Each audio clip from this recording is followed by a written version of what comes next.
Bonjour et bienvenue à la Plantac, les plantes sans prise de tête. Je suis Florence, magnétiseuse, orientée soins aux animaux et aux plantes, et je viens vous démontrer à travers ces vidéos que vous êtes toutes et tous capables de vous occuper d'une plante.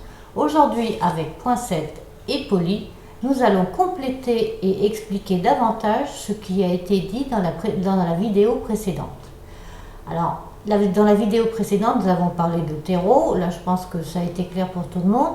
Par contre, pour l'engrais, je pense que j'ai été un peu vite.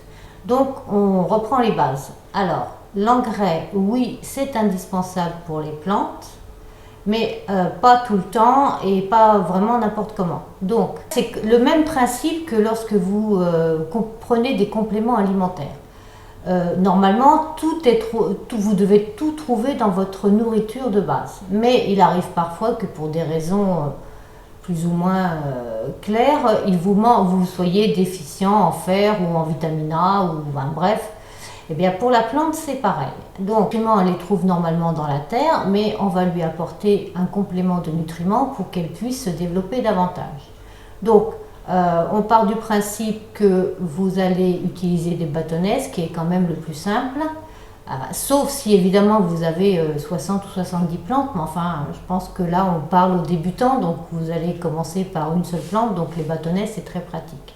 Alors les bâtonnets, bon, alors ça sera à adapter en fonction du diamètre de votre pot, et vous allez mettre de l'engrais tous les mois d'avril à octobre.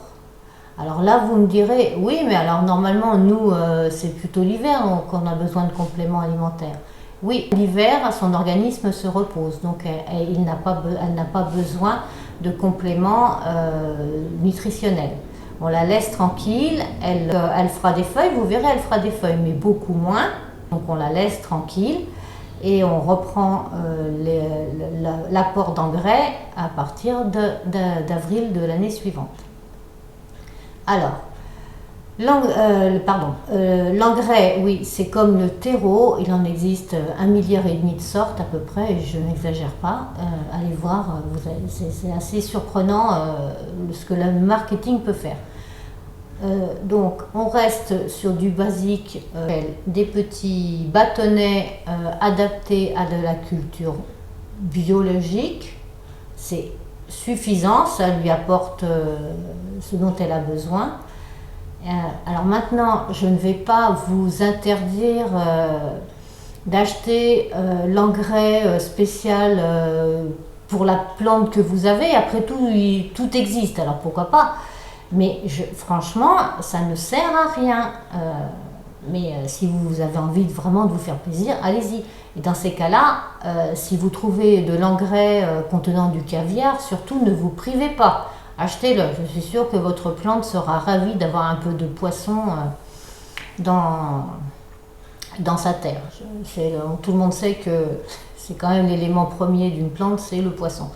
Non, je plaisante, là, je me moque un peu, mais c'est vrai, quoi. Enfin, soyez raisonnable, ne faites pas le jeu du marketing, s'il vous plaît.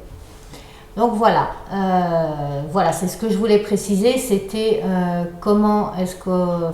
quel était le rythme pour l'engrais. Alors bien sûr, si vous avez des soucis et vous dites oui mais moi je ne vais pas y arriver, je vais oublier, eh bien on rappelle, vous avez programmé l'arrosage, et ben vous programmez l'engrais en même temps, voilà.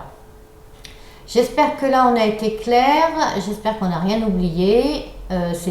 Donc là la vidéo elle est super courte, mais c'est parce que c'était quand même important que je fasse cet ajout là. On vous dit en tous les cas merci de nous avoir écoutés, on est super contents, d'ailleurs on vous applaudit, voilà, aujourd'hui on vous applaudit.